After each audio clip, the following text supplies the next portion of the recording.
able to get people on the sales call. Because when I do get them on the call, I just actually sold my first 5K package last week. Congratulations. Thank you. And that was a breeze. That was really easy. Like it did feel very authentic to me, but it's really, for me, it's hard to get people, I guess, engaged in wanting to get on the call. And I think that's the biggest thing for me, is getting those women on the call so that I can show them and I can guide them to what I can provide for them. Perfect. So yours is really more about booking that connection call, the discovery call, the assessment call, whatever label we kind of put on that, right? Yes, ma'am. Great. Love it. Thank you for sharing. Glad you were able to make it. I know I sent you the link like just yeah, I was literally like rushing out of the office trying to get on. I was like, my client, I was like, okay, I gotta go. But yeah, I'm glad I'm here. Thank you. Good. Glad you were able to join. Okay. I'm just going to scroll through some of the chats here. So some more like getting some discovery calls, more leads, techniques to plug into my confidence and sell my new financial coaching packages for high income, hot mess clients. Hot mess to financial success, right, Christine? That's what we're looking for. All right. Feeling more confidence when I'm selling. Yes. Outcome, be more clear and confident. Be okay with the no and walk away instead of discounting or cutting my program down. Girl, Gina. Yes. You. Yes. I love that one. Like there's a lot of heaviness around that word worth, like charging what you're worth.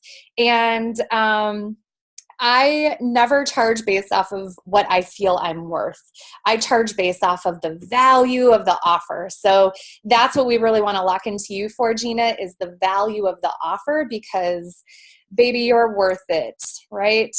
I mean, now you guys are going to have that song in your heads. The baby, I'm worth it. You know what I'm talking about? Now you're going to have that song in your head all day. You're welcome. I'm known for getting people's songs stuck in their heads. So, all right. So you guys ready to dive in? And we are starting. So I do have notes. So I apologize. I don't have everything memorized, but I wanted to make sure I really hit some good points. So I'm very present with you. I am just taking a peek at my notes as we kind of go along. So the first thing that we're going to cover, and I'm going to put this right in here, is the sold out sequence. This is my specific sequence that I take myself through. So this isn't something that somebody taught me or that I learned. This was really me giving some space to myself, where I sat down and I thought about, okay, how have I been so successful? How have I been able to work with so many amazing women here? Yes. Have this successful online business. How did I do so well in the financial services industry? And so I literally sat down and kind of came up with this framework. And then of course the universe said, well, here's the name of it. It's the sold out sequence. So I was like, that sounds just awesome. I'll take it. So number one, and if you are a coach, if you are in the service industry, if you are some type of provider like that, this is not going to come to a shock that step number one is absolutely mindset and belief in yourself. You have to make that a non-negotiable. It has to be something every single day that you are focusing on.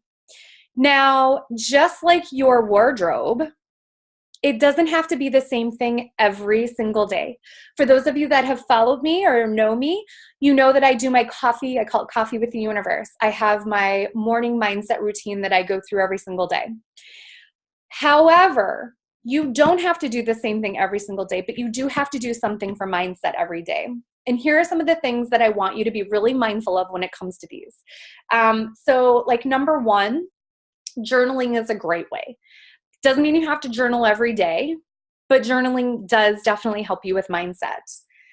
Number two, if you do not know what an emotional freedom technique is, tapping for sales and success, you guys, I'm telling you, it is one of the most powerful ways to shift your subconscious beliefs about what success means to you and really start clearing old beliefs and old energy blocks that are in you. Tapping is a phenomenal way to focus on your mindset every single day. I call them my sales formations. I left my planner downstairs. I left my Coffee with the Universe planner downstairs. In my email follow-up to this, will give you a couple of the different, I call them my sales formations that I use, affirmations, mantras that are specific to sales and sales alone. Like one of the ones that I say all the time, like, I always get yes. I always hear yes. I always hear yes. It's like, no, my sales are phenomenal. Like I always get yes. Like I believe that. I say that. I write that. I feel that. That makes a big difference when I show up to a sales call. I believe that I'm going to hear yes. And I would say, I don't know what my exact closing ratio is. I would say probably 75%, I would say is probably my closing ratio. And if they don't say yes to me in that moment, they come back and they work with me in the future. So it's probably maybe even a little bit higher. So hypnotherapy is a great one. Again, yeah, there's some great resources going down in the chat box right now. You guys, YouTube is full of great resources for mindset work every single day. You could listen to, for the rest of your life, a different guided meditation. You could listen to a different, like Brad Yates video. There's tapping. There's like hypnotherapy, guided meditations that they can take you through. YouTube is full of amazing resources for mindset. What you have to do is show up for your mindset on a daily basis. So there are tons of resources available at your fingertips. It is a matter of you making you a priority and making your mindset a non-negotiable. I can't stress this enough, and that is why it is hands down every single time number one. And if you are in this industry and you see stuff in Facebook and you see this word mindset everywhere, there's a reason for it. There's absolutely a reason for it. Lean into it and find a routine that feels the best for you. There is no cookie cutter approach to the way that your mindset routine needs to work. That's where I said, like, you don't want to wear the same outfit every day. You probably don't want to do the same mindset routine every day. So don't be afraid to shake it up, stir it up, and find something that works for you. But it has to be non-negotiable. The next two I want to go into a little bit deeper with you because these are two that I use a lot when I am ready to call in a new client. So for those of you that were saying like, oh, I really want to book some more discovery calls. Like, how do I do that? This is one of the most common ways that I will start calling in my new soul clients. And that's through sales visualizations. So, for example, I will close my eyes and first of all, I will send kind of like this message to the universe. Like I'm ready for her. I'm ready for my new client. I clear space in my calendar. I make sure I have the right space. I get her new client folder ready and her packet and her gift, everything completed and ready. So I'm ready to receive my new client. And then I start visualizing the sales call. You know, if you've ever been on a sales call with me or anything like that, I do all of my sales calls via Zoom, just like this. So I will literally close my eyes and see myself in a sales call with my new potential client. I will see us hitting it off and clicking and enjoying the conversation back and forth. I will see myself smiling. I'll see my big energy, and then I will hear her say yes. I will visualize that over and over and over, to the point where it happens and it goes down exactly how I was visualizing. If you are not using creative visualizations as part of your mindset, I highly encourage you. I should really do a whole separate class on that because I feel like it's probably the most powerful way you can send a message to your mind, you can send a message to your heart, and you can send a message to the universe that this is what you desire. It pulls in all of your senses. It pulls in your energy. It pulls in your mind. It pulls in your sight. It pulls in your sound, sound. A lot of times I will try to, like I use the example of like when I went to Disney World, like I was manifesting this like Disney World experience, and I would like visualize myself like eating the Dole pineapple whip. Like I could taste it before I'd even been there and had it. You know what I mean? The more of your senses you can put into your sales visualizations, the more real it becomes and the more your subconscious and the universe are going to make it happen for you. So I'm going to pause there for just a second. Anybody have any questions about creative visualization, tapping, any of these things that I have talked about so much so far for the sales mindset? Don't be shy. Did you have a question, Gina? Oh, I thought I saw you raise your hand. Kabbalah meditations. Yes. Amazing. Amazing. Let's see. Do you feel like there's a higher closure rate using Zoom versus phone? Great question. I personally love to see the person. I'm a very visual person. So I would say yes. However, when I do phone,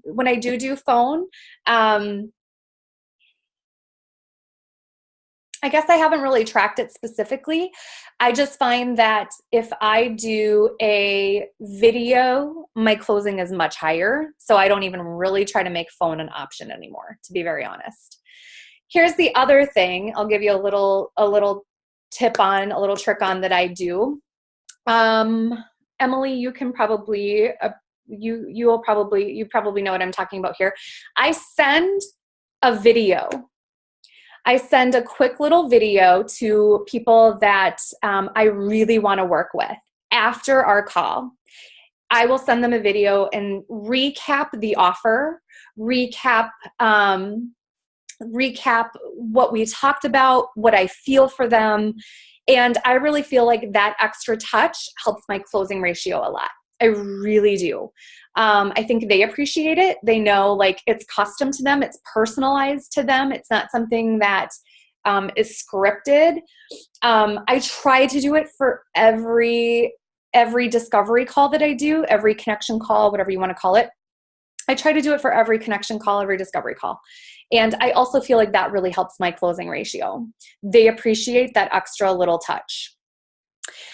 Let's see. Frustrating when I have one. I'm not sure what that is. Mariana says, do you think that the discovery call takes a lot of your time? Great question. So for me, I have my calls down to about 20 minutes.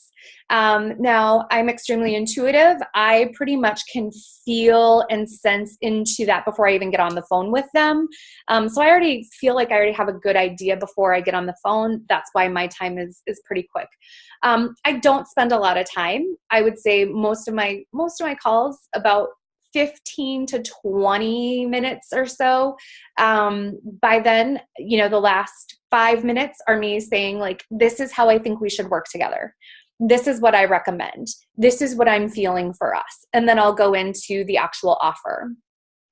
Most of the call is really uncovering, if you're a coach, you want to uncover why is your prospective client stuck? If you're, let me see, like what other kind of products and services are we selling on here? Sarah Barton, I'm gonna pick on you. So Sarah and Sherry Hennon, this would be great for you as well. So they have some businesses that they sell essential oils as well as their growing teams through Young Living. So your sales calls are going to be very different. They're going to be much more product-based, informational-based. This is why I love working for Young Living. I have the flexibility to, to balance my work and my life. I get to be in charge of my income, like whatever it is, that's going to be your sales pitch. It's going to be based off of Young Living and products and services, probably not, you wouldn't actually probably call it a discovery call, but it doesn't matter what you're selling. It really doesn't. This process works for anybody. Is that helpful? Did that answer whoever's question that was? Let's see. When I do visualizations and I don't see results, too attached, perhaps. I think actually visualizations are the one time you do want to be attached in the moment. Now, you want to be attached to your desire. So again, I'm going to use, so let's say your desire is you want a new client and you go through the creative visualization and you see yourself on the phone with her and the call is going phenomenal and she says yes. You could even extend that a little bit further, like see yourself like putting that welcome packet together and dropping it off at the mailbox. You could see yourself working on your computer and getting your contract ready. There are so many steps that you can actually do the creative visualization and see yourself to. But it's also, I would also bet, Susan, that you are not doing it consistently. It's going to be hit or miss, because if you do creative visualizations consistently 2, 3, 4, 5 times a week, I'm telling you, that is going to manifest. It can't help but manifest. It's the law of attraction. It's the law of the universe. The other thing that I'm going to give you a tip on, this is my favorite time to do creative visualizations, and you guys have heard me probably say this before, is in the shower. You most likely are like me and take a shower every single day. And that for me is the time that I tap in and I visualize something that I want to manifest and something that I want to bring into my life. So whether that's a new client, whether it's a trip to Disney World, a new car, a home, a boat, whatever it is, a tangible thing, creative visualization is the best way to make that start happening. A key point I just want to touch on before we move on from mindset: after you do your visualizations, give yourself a little bit of space to listen to the universe, to just quiet, close your eyes. If you're in the shower, like I always wait, the universe will give you some type of idea. It will give you some type of action to take. It will give you, sometimes I will see people's faces pop up. Sometimes I will get an inspired idea for an email to send. Sometimes I will see myself playing with my dog and will be like, okay, well, I guess I need some more like downtime. Like, I guess I'm not really supposed to take any business action today. And that is where you just have to have trust that what the universe is giving you, it's giving to you for a reason. So, and then the last couple things, the last piece that you can focus on for mindset, and I'm a huge believer of Ho'oponopono, is the Hawaiian blessing of forgiveness. I call it the business of forgiveness, because if you have had a business that has maybe not had the results you desire, you are frustrated, you are stuck, you're unhappy, you're feeling burnt out, you did a launch and you didn't get any signups, you ran this great promo and nobody bought, I guarantee you, you're probably a little pissed off at your business. I guarantee you. Whether you want to be like, whether it's right there on the surface or whether it's on a deeper soul level, the business of forgiveness is one of the most powerful ways to move forward quickly. So what I would suggest that you do is make a list of the things that you are irritated and maybe pissed off at your business about. Like, it sounds kind of ridiculous, right? But think of your business as almost like a person. It's energy. It is, right? And make a list of things you're mad at your business about. Like, I'm mad that I didn't get any sales. I'm mad that my website didn't work, whatever it is. And I want you to go through line by line, forgive yourself, forgive your business, and cross it off your list. You will be shocked at how quickly your vibe changes. Like, you'll book a discovery call. I promise you, if you focus on the business of forgiveness in sales visualizations for 1 week, I guarantee you will either have a discovery call booked, a new client.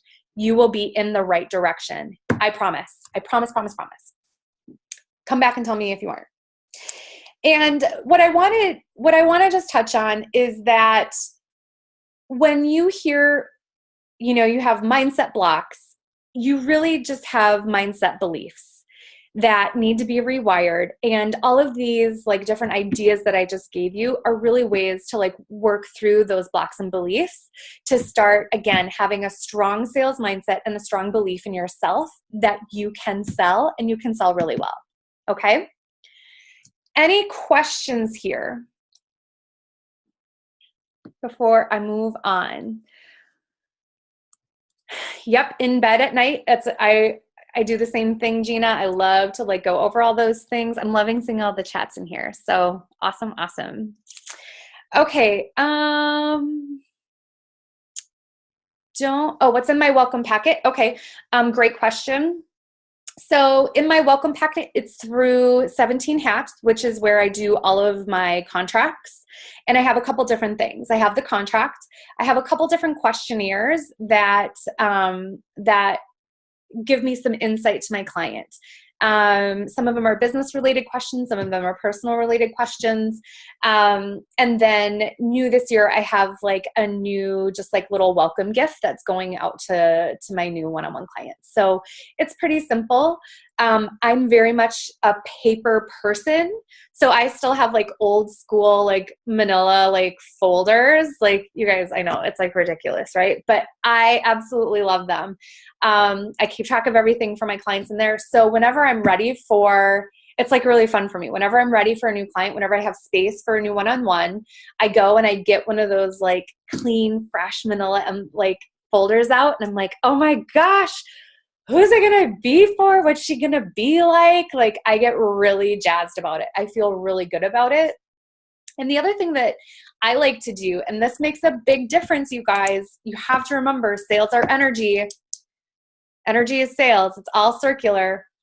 That I love to remember what it feels like when I get a win or when I get a yes. Like if you can think back to a time that you really wanted something and you got it and you heard yes, and you can lock into that energy and that emotion as long as you can, that is just going to help more sales manifest over and over again, because that's the energy. You're in the yes energy. That's what you want to be in. Yes energy. So awesome. I don't mail, obviously I mail like their little welcome gift with like my little note to them, but most of the actual welcome packet is done via email. And it goes over like, here's how you book your sessions. Here's my contact information. Here's how our sessions are going to go down. Like it kind of explains like our package and time together. But yeah, most of it is done via email, except for the gift goes regular mail. So what do you sell one-on-one? Mariana, can you re-clarify that question, please? Okay, so while she's getting clear on her question, I'm going to move on to number 2 of the sold out sequence, which is believe in your, I promise we get to like some more like tangible things, but these first few are definitely more of that energy and mindset piece. But believe in your business and in your mission. Ladies, you have to love what you are selling so much that you want to buy it yourself. That is the best way to know that you have a really good product. There are times that I put an offer out where I'm like, I would literally buy this myself. I would buy this right now in this moment myself. So you have to believe in what you are selling and in what your business stands for and in what your actual mission is. You have to sell with heart what you are creating with your soul. Hands down, every single time. And some of that starts with a couple different things here. So number 1 is if you have never wrote a mission statement, a vision statement, something along those lines, write something so that you can feel really connected to your purpose and to your why. Because when things do get stuck, when things do get foggy, when you do feel like quitting, it is really powerful to have that statement that you can reflect on and go, all right, that's right. I'm doing this because I'm here to lead, coach, inspire, move, drive, and motivate other women to step into their best life and business ever. Whatever your why is, be able to lock into it when things get dark, because things will get dark. That is life. That is business. We have highs, we have lows, we have peaks, we have valleys, we have light, we have dark. This is a world of contrast, and your business is going to have contrast.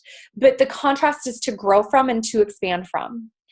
But in those dark moments, man, having that really strong belief in your business and in your vision and in your mission can make it really good, can make it a lot easier to get out of those valley moments.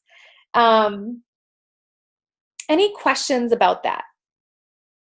How to know like what that big vision is for you, that big mission, anything like that? Feel free to ask any questions here.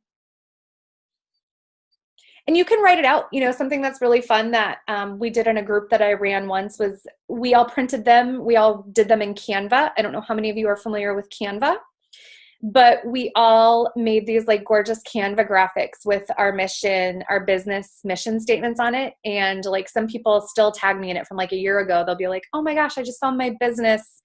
Like it's been a year. I posted on Facebook, whatever. So like they can be really powerful. Number 3, I'm moving on, is you have got to know your offer like the back of your hand. You have all heard that term before. But I want you to really know your offer, the ins and the outs. Be clear in who your offer is for. Be clear in what your bonuses are. Have a back pocket offer ready. Be ready to like add in extra content that you've created in the past and really fill it up with value. Know what you are selling.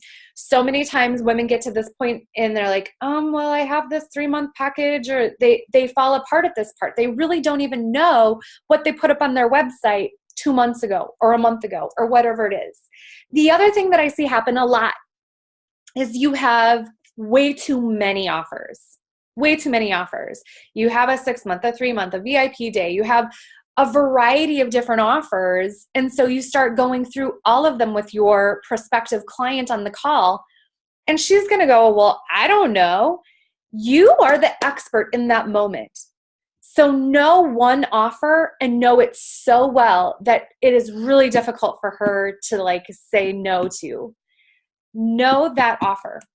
Some of the things that you can do that I like to do is have right next to me either like a note card or a notepad or notebook page, whatever it is, that has bullet points of what is included in my package. Now, I love to co-create offers on the spot. I've been doing this a little bit longer, so I do like to co-create and make packages kind of on the spot. I don't like putting all of my clients into the same thing. It's pretty rare that I put my clients ever into, like, I have to like do basically different contract for everybody because everybody gets a little bit different. Some people need different bonuses. Everybody needs something different. But when you are first starting, and if you are really stuck in sales and you're not making money and you're starting to get upset and you're getting frustrated, the best thing that you can do is simplify your sales. And you do that by having one offer that you know, that you love, that you believe in, that you want to buy, that turns you on, that lights you up. And know it really well so you can sell it really well. How many of you, if I called on you, honestly, right now, could tell me, could sell me? Hands down, like could, without just like, yeah, a few of you. That's awesome. That's Erin, yeah. Yep.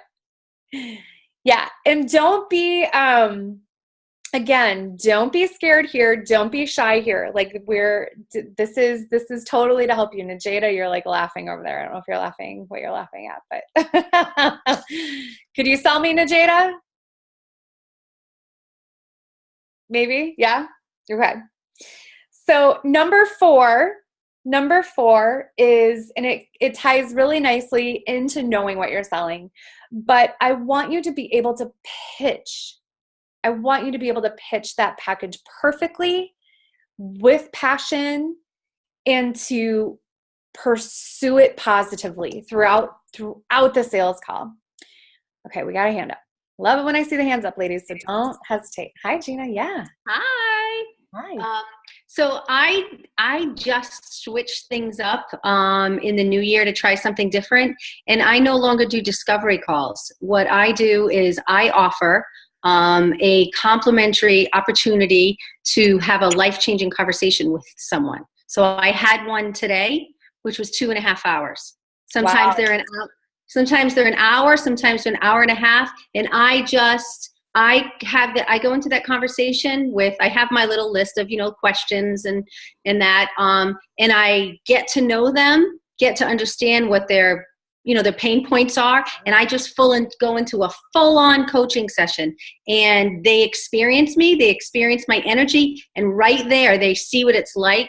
And I have a 100% close rate by giving the coaching session right up. That's amazing.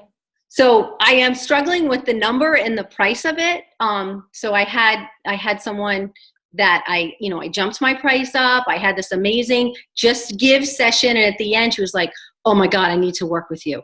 And I don't like to say the number, and I never like them to leave with the money conversation. I always tie it into the feeling of what they're going to get from the experience. And she was like, oh, so she was kind of sticker shock. So like I said, I wrapped it up, but then I went home and I called her back and I cut down the package and I told her she could go down to 2 calls a month. And I hung up the phone. I was like, shit, like I hate when I do that. So good. Because I feel like they're not going to get the benefits. Like really propel their business, and this woman needed it. You need to at least have 3 months of a call a week. And so today's situation, right before we left, she was like, okay, I need to work with you. Tell me, what is it? What's our next step? What's it going to be? And I said, you know what? You have your coat on. You have to rent your hair appointment. I said, let's have another conversation. I don't want this to be the end. We will discuss it. So I went home and I sent her a message, and we have a call scheduled on Monday at 1:00 to discuss the offer on a Zoom call. And so this will be your 4th touch point with her? No. Well, I met her at a networking event last week, offered her the free session. Got it. Which was today, and now it will be the Zoom. She asked me for my number, and I wouldn't give it to her because she had her coat on. She was leaving. That's not how you have a sales conversation. So she's super excited. I already sent her a link to something, and we have a sales conversation on a Zoom on Monday. And so I was like, oh, I'm so glad this call is here because I want to be able to be like, here's my package, here's my offer, and not be like, oh, you can get breakthrough sessions, which is what I do all the time. And of course they go, oh, I'll take that. So there's a couple things that come up. So first of all, I feel like you're extremely attached to the outcome. And I'm not though. I'm like, okay, but okay. I'm just telling you what I'm feeling. So okay. I feel like you're attached to the outcome. I'm just feeling that. So when I say attached to the outcome of like this specific, maybe it's this specific person, maybe not necessarily like hearing yes or getting yes, but attaching it to this specific person. So that would be the first thing. The second thing, so what is your price? So 4,000 for 6 months. 4,000 for 6 months. And do you allow them to have like some type of payment plan and anything like that? Yep. Okay. So 4,000 for 6 months. And what is the payment plan option that you make? They can pay by the month. So they can pay me at the beginning, and so they can pay it every single month, or they can just do it in one lump. Okay. What is like your monthly payment breakdown to on that? I don't even know. So it's like 600. 600. Okay. So it feels also like, I don't know if anybody else is picking up on this, but it feels like there's like the hesitation on the money conversation in general. Do you have is that where things like you want to be in your gift, you want to be coaching, you want to be inspiring and giving those breakthroughs, but it's hard for you to get into the money conversation? I'm working on it so hard. Yeah. I'm on every call. I'm reading everything. I'm watching. I was like, I'm going to like this process. I'm going to get over this, because normally I hate it, but I'm like, nope, I'm going to make myself like it.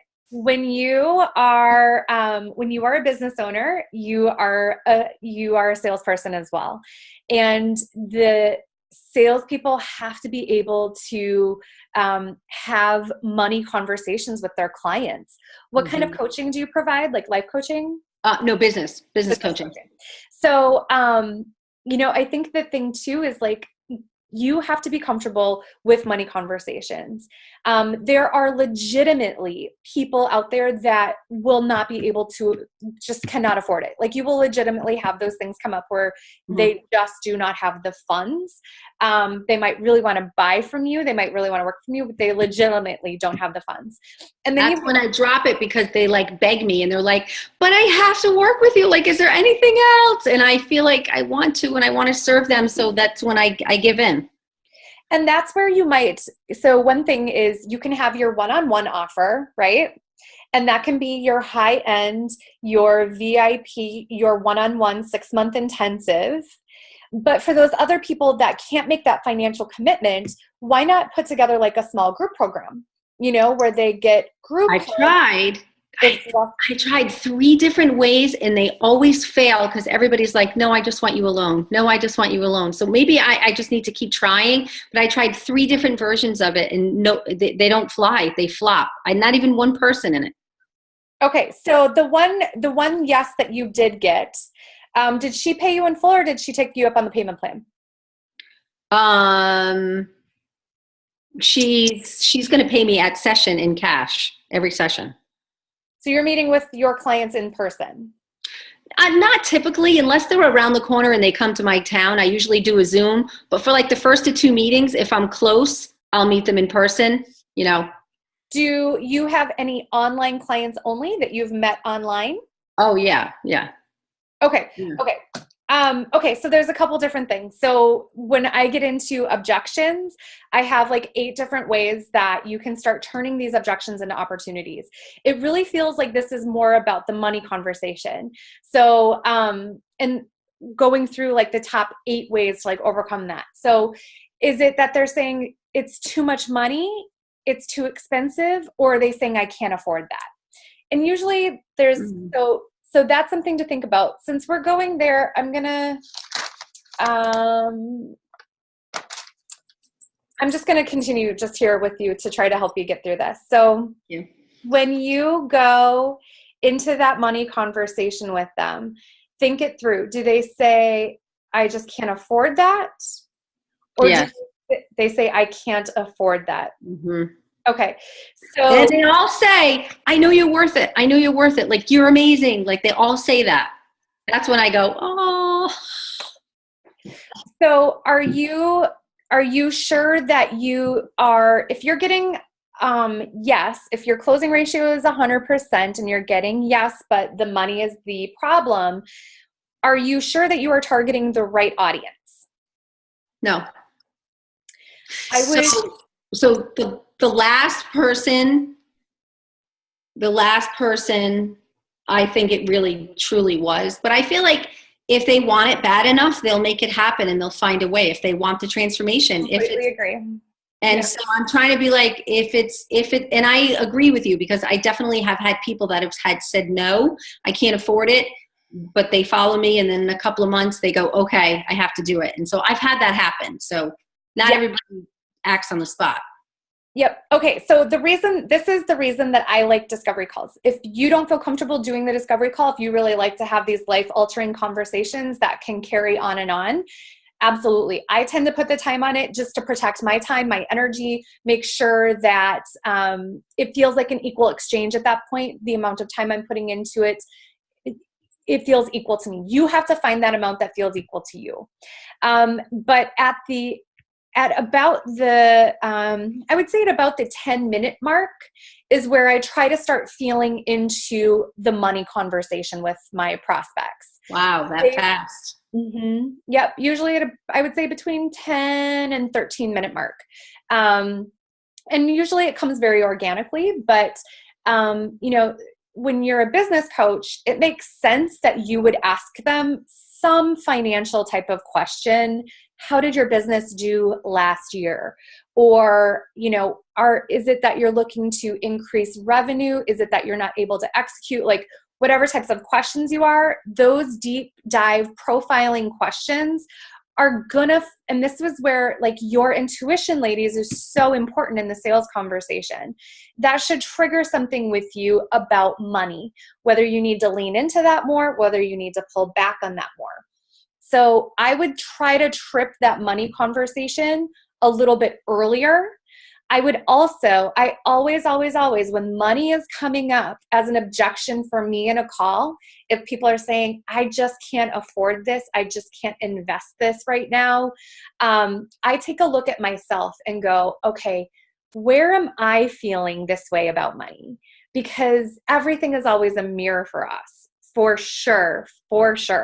So are there things that you're currently looking at going, gosh, I would really love to have that, but I just can't afford that right now?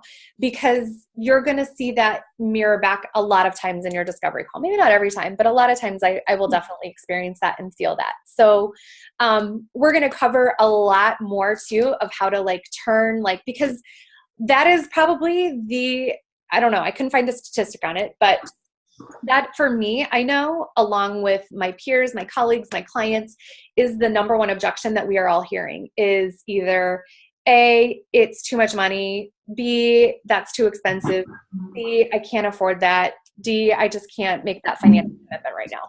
So we're covering a lot more of it in here. I want to wrap up this sold sequence so we can move into this. Yeah, no, these are great questions. Like, and I love the interaction. Like, the more interaction for me, the better. So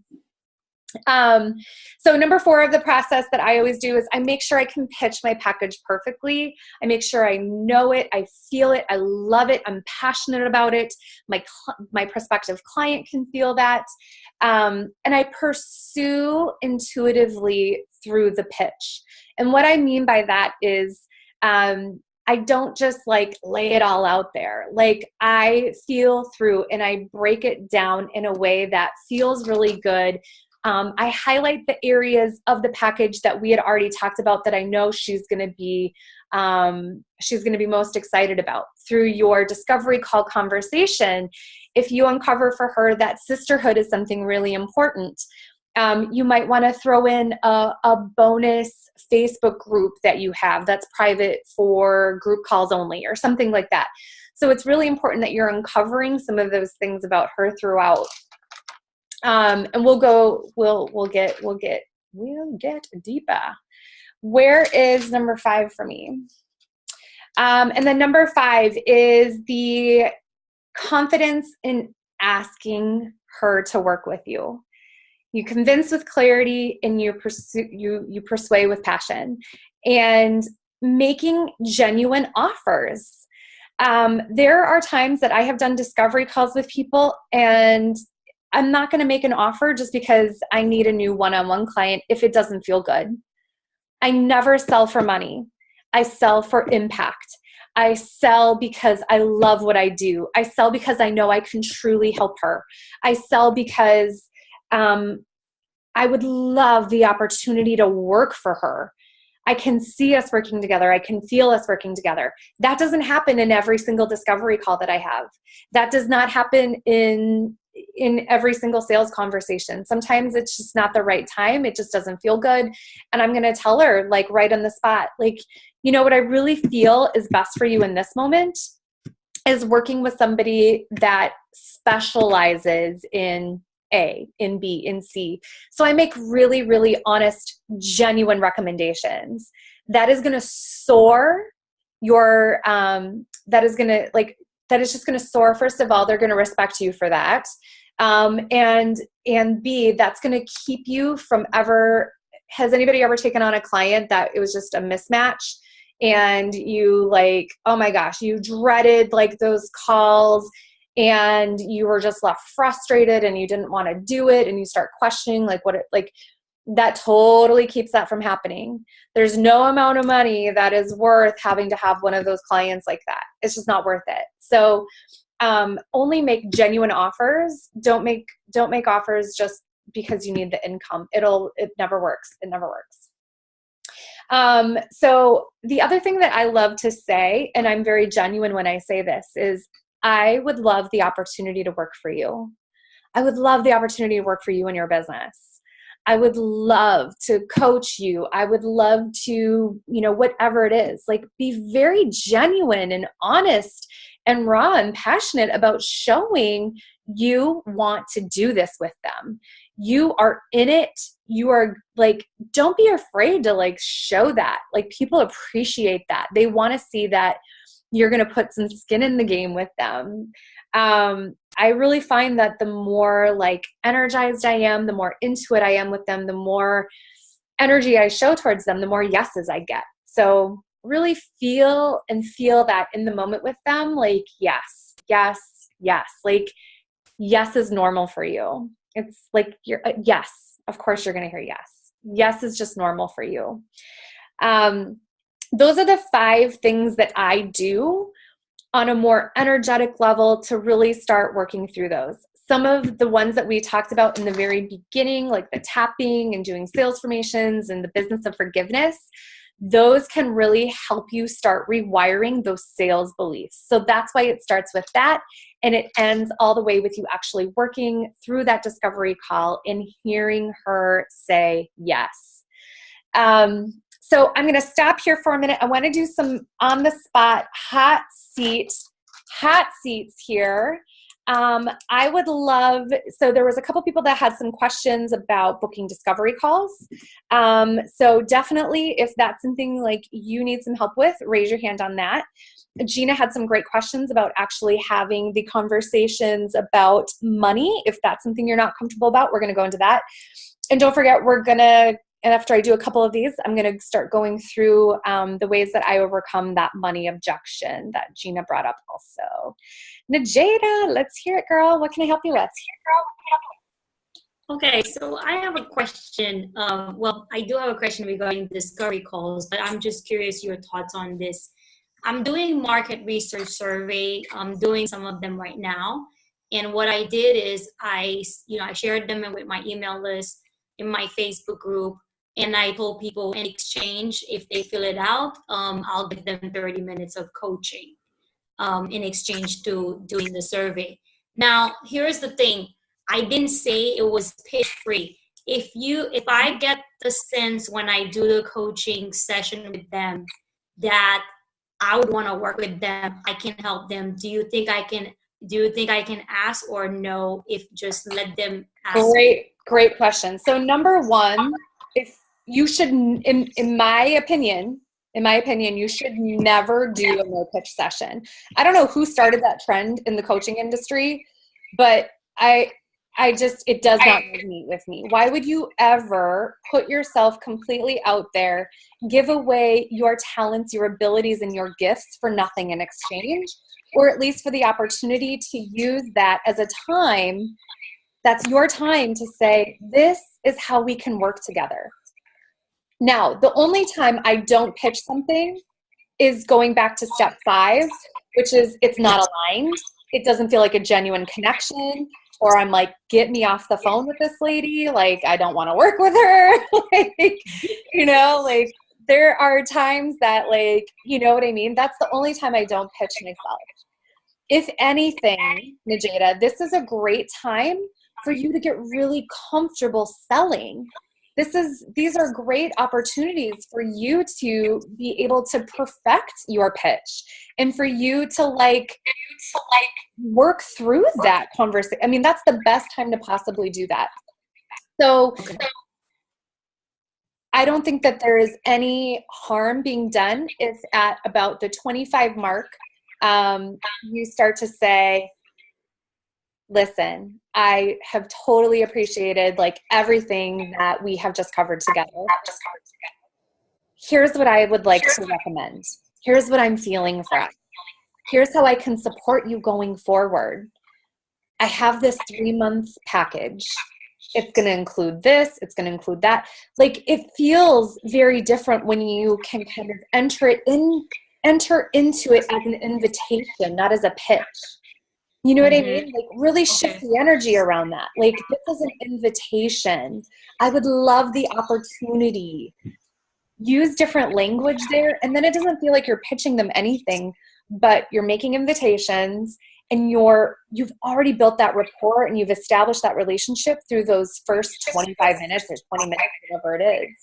So then it doesn't feel like you're just hitting them well, this is why we booked the call. But again, always wrap up with that sold sequence. Is this genuine? Do I really want to do this? Or do I just need money? Because if you need money and you need to sell for money, not gonna feel good. It's not gonna feel good. Or I hate to pick on Gina. Gina's gonna kind of get picked on here. Or then you're going back and going, okay, I'll actually do it for $2,000 instead of $3,000, whatever it is. And you don't want to shortchange yourself, because I know you a little bit, Najeda, I already know you over deliver. And so you don't want to be cutting your price. Don't cut your price. You could possibly, you could modify the package. You could have a modified package. You could have that back pocket offer, I call it, where if, like let's use Gina. Gina is just going to be our like star student here, star sales student. Let's say Gina has this $4,000 package and they're just like, oh, I just can't afford it. So I'm going to skip ahead to one of the 8 objections. I just want to make sure I cross it off so I cover it, which is, okay, Gina, can you tell me a little bit, is this, when you're talking about affordability, is that because of cash flow or is that really just an overall budget issue for you? So now the way I transitioned into that made the money conversation very comfortable. So we're going to call this number 1. I don't remember what, I think it's actually number 4, but I'm going to scratch it off my list so I know I covered that one. I'm going to say that again. So tell me, Gina, is this really about cash flow for you from an affordability standpoint, or is this about budget?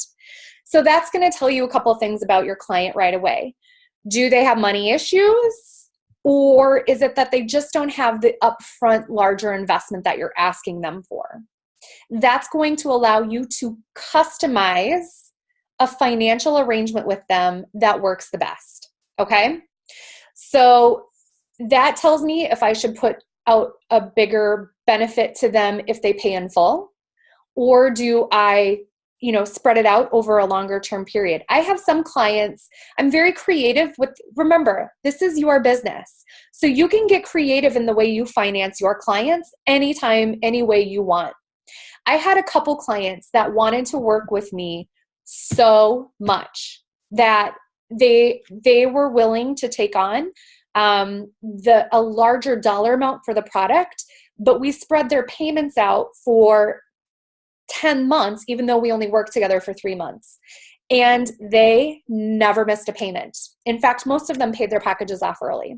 So those were some things that I did very early in my coaching career where people wanted to work with me. I wanted to give them a chance. I didn't want to discount myself. I didn't want to discount my services. So I just extended the payment for them. And I never had it backfire, not one time. So I think that's something to really be mindful of. If you want to do that, you're in a position to do that. Sometimes things like PayPal, I don't know if you guys are familiar with like PayPal, but you can sometimes do PayPal financing for your clients. If you're a PayPal client yourself, you can do PayPal financing for your client. You can get them set up. So that's something too that I've offered to I've had a couple clients take me up on it actually. So it's worked really well. But that is a great way to really, overcome that objection and get clearer on that objection for them. I've had some people, when I talk about the price, they automatically think that they have to pay for it in full until I say, well, what if we, if it's really just an overall budget cash flow thing here, what if we spread that payment out over this amount of time? That can feel really good for them. That's won me a lot of yeses. And like I said, I believe it's because I believe in them. I over-deliver for them in our coaching. I work really hard for my clients. And when you give from that place and when you serve at your highest level in your business, ladies, they're not going to default on those payments. They're not. I promise you.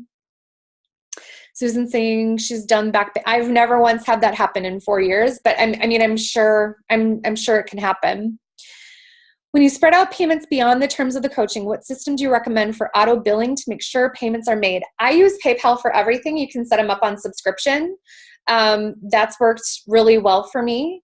I honestly have just only used PayPal. I know some people I think you can do it through Stripe. Erin might be able to answer that a little bit deeper. I think some people use Stripe or Square. I don't know, but I use PayPal. PayPal subscriptions, and you do need a business account. Yep. Again, is there some risk in it? Absolutely. I have been very fortunate that my clients have paid. They are so, I don't know if anybody's on here, but they are so appreciative of my ability to work with them on that. And like I said, most of them, with the exception of a couple, paid it off early, like quite a bit early. So within like a couple months of us working together, which is amazing. So that overcomes that. Let's see. I have never not gotten paid. See, so like sometimes when you're flexible with them and you give them a shot, like they'll absolutely do that. Okay. Anybody else have any questions on this or this question around, or this number one that we're going through on objections? And I'll give it just a second here. Anybody else want to go in the hot seat? Anybody else ready to go in the hot seat? Or I'm going to call on you. Don't forget. All right, so let's go through a couple more here, and then I'll come back to put your questions in, and we'll do some hot seat. White hat on the spot, ladies. That's what we're here for. So, common objection. It's too much money. It's too expensive. I can't afford that. We did number one already. Number two, what is this too, Brooke, what is this too expensive compared to? Make sure when you, I'm just going to like throw out names to make sure you guys are listening. I can't, Brooke's like, what? What are we comparing this to? Make sure they're comparing apples to apples. So the term expensive to me, you really want to listen to the word expensive. When you're getting into money things with people, the word expensive indicates a money block right away, because think about the relevance of the word expensive. Expensive means it's out of your reach. It's not for me. It's for other people. I can't afford, like, there is definitely limiting beliefs there from a financial perspective when they're using the word expensive specifically. So, and what you have to remember is, as a sales expert, you have to be language experts, and you have to be able to listen for some of those key words in the conversation, and expensive is one of them. So that's why I like to say compared to what? And that ties really, really nicely into, often the best products and the best services cost the most. They really do. They have the best quality, they have the best value, and that is what I'm presenting here to you. So I can appreciate you saying, it's too expensive. And that's just been my experience, is that often the best products and services do cost the most. Everybody wants what's best, right? You want the best. You don't want to be like, yeah, I'm willing to settle from there.